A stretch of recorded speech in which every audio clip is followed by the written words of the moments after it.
Hey guys, sobrang mura na po ng mga Snapdragon 8 Gen 2 ng mga smartphone ngayon.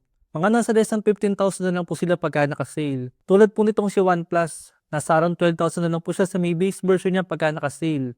At itong 512 GB na version, nakuha ko lang po ng around 14,000. Maybe mapaisip ko yun, medyo luma na nga po yung smartphone na to. Kumbaga meron na po mga mas bago. Yun nga po guys yung kagandahan ng Snapdragon 8 Gen 2. Medyo luma na siya at mas optimized na po siya sa mas maraming mga games ngayon. Lalo-talo nga po kung gagamitin siya pang gaming. Dahil kahit isagad nyo po lahat ng graphics sa mga games po na lalaroin nyo, wala pong problema rito yan. Samahan pa po ng malaking 512 GB na internal storage niya, kaya hindi rin po tayo mabibitin sa kanya. Saka mas pipiliin ko na po guys ang Snapdragon 8 Gen 2 kaysa po sa may Snapdragon 8S Gen 3 at 8S Gen 4 na malalakas na po sila kaso sobra naman mag-init. Compare po dito, hindi po siya naka-overclock. Kaya talaga makikita po rin yung difference sila. Malakas siya, pero hindi po siya sobrang malakas uminit. At syempre, bukod nga po sa may flagship level na processor, flagship level din po yung kanyang overall na specs. At para sa akin, napakaganda po talaga ng mga design ni OnePlus. Napaka-premium niya.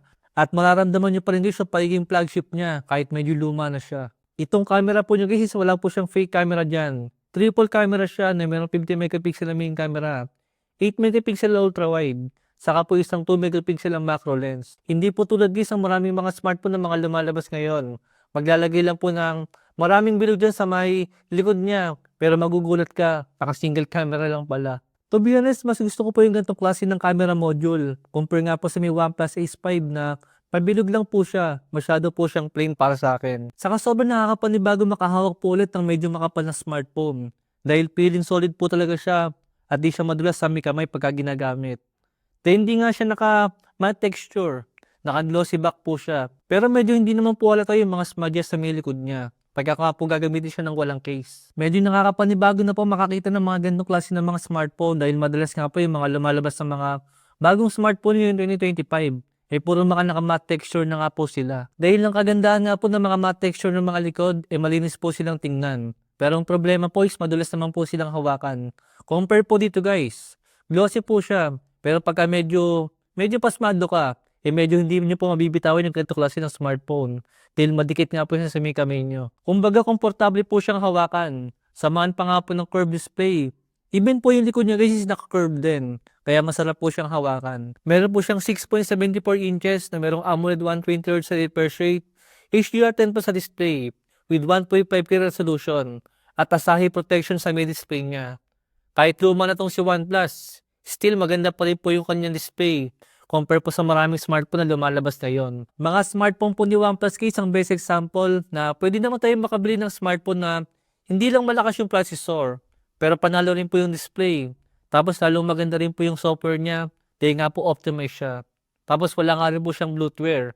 May pagka-stock Android po yung UI niya at marami pang customization sa mga menu niya. Hindi ko maintindihan guys yung mga nagsasabi na hindi naman daw gaming phone si Realme, saka po si Vivo, saka si Oppo. Kaya wag daw po tayo mag-expect ng malakas sa processor sa kanya. Ang tanong ko lang ulit sa inyo guys, hindi ba porket malakas yung processor niya, gaming lang ba yung gagawin natin? Dahil kahit po sa mga simpleng gagawin natin guys, lalo kung pang multitasking, doon nyo po mararamdaman. Yung mas malakas sa processor, mas mabilis po siyang gawin sa lahat ng gagawin natin. Compare po sa isang smartphone na mahina yung processor.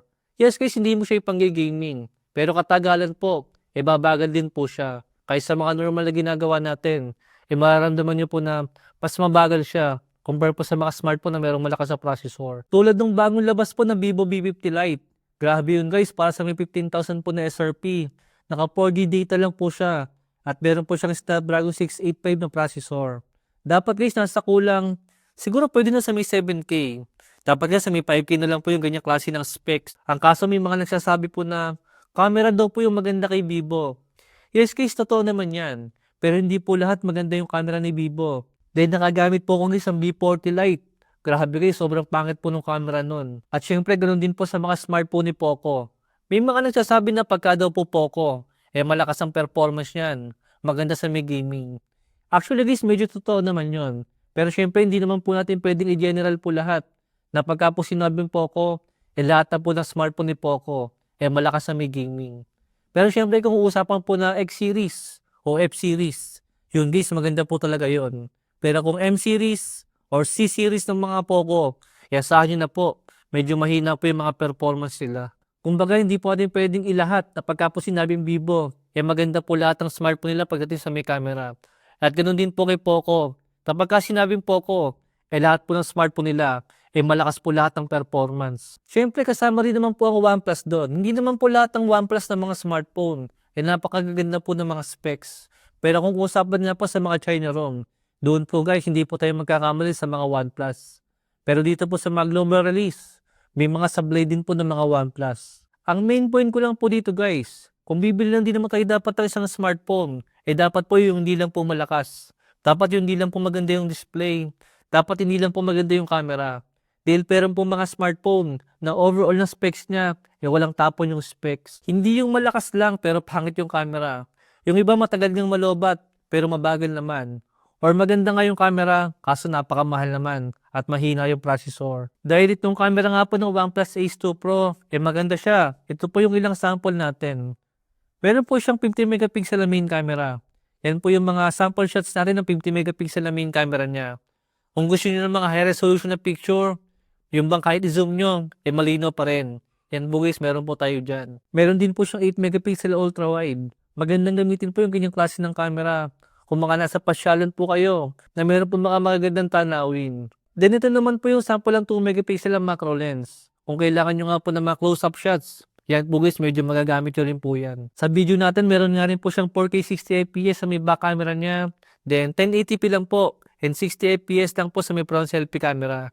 Expected naman na po yan guys para sa isang China ROM na smartphone. Kaya po para sa may less than 15,000 na presyo ngayon sa may 512GB na version, I think di na po masama yung OnePlus Ace 2 Pro. Pero kung gusto nyo nga po ng base version lang, lalong mura po yung presyo nun. Baka nasa kulang 13,000 lang po siya pagka nagsisale ngayon. Actually, meron pa nga pong advantage yung mga lumang processor ngayon. Dahil mas optimize nga po siya at mas stable na sa mga gaming. At mas stable na nga po sa maraming mga games ngayon. Compare po sa mga bagong processor ngayon na bago lang sila. Tulad po ng 8S Gen 4 na masyado nga po mainit. Saka mas pipiliin ko na guys ang 8 Gen 2 kaysa sa may 8S Gen 3 na overclock lang. Dahil malakas nga po siya mag-init din yung 8S Gen 3 na processor. Ito po yung sample ng benchmark stress test natin. Grabe, inaabot lang po siya ng 39 degrees Celsius sa may temperature niya. Grabe, napakalamig niyan. Dahil alam niyo naman guys, yung ibang mga sinusubukan nga po rin ng mga gaming phone. Madalas po, sinaabot po sila ng 45 to 50 degrees Celsius yung mga temperature nila. Pero itong temperature po ng 8 Gen 2 sa may OnePlus Ace 2 Pro, napakababa po niya. Wala pa po siyang 40 degrees Celsius yung temperature niya. Kahit anong games po yung laruin ko sa kanya, guys, super smooth po. Pero syempre, kailangan pa rin po natin ng fan cooler kung ilang oras po tayo maglalaro dito. Pero sa lahat nga po ng games na nilaro ko dito, lahat po ay napakaganda ng graphics. Nakasagad po lahat. Walang kahit anong problema. Saka naka 5G nga rin po pala guys yung ating mobile data dito. Kaya hindi rin po kayo mabibitin kung kailangan nyo nga po ng mabilis sa mobile data. Siguro isa makukulangan po kayo dito is itong 5,000 mAh siya battery niya. Di alam nyo naman, ngayon 2025, minimum na po ang 6,000 mAh siya battery sa mga gaming phone po ngayon. Pero sa pag-testing ko nga po sa kanya, medyo sakto pa rin naman to. Still, aabutin pa rin po siya ng 4 to 5 hours, depende po sa game sa lalaruin natin. At I think normal lang po yan para po sa isang 5,000 mAh siya battery. Sa mga balak mong bumili guys ng ganito klase ng mga smartphone, mas okay po na hindi na lang po siya mag-sale. Dahil siguradong malaki po yung discount na makukuha natin. Ngayon pa parating po na 11/11 sale at 12/12 sale. Siguradong malaki po yung magiging discount yan ngayon. Meron po tayong link ng OnePlus Ace 2 Pro kung saan ko po siya nabili. Nandyan lang po sa may comment section. Palike ko lang po yung video natin. Thanks for watching.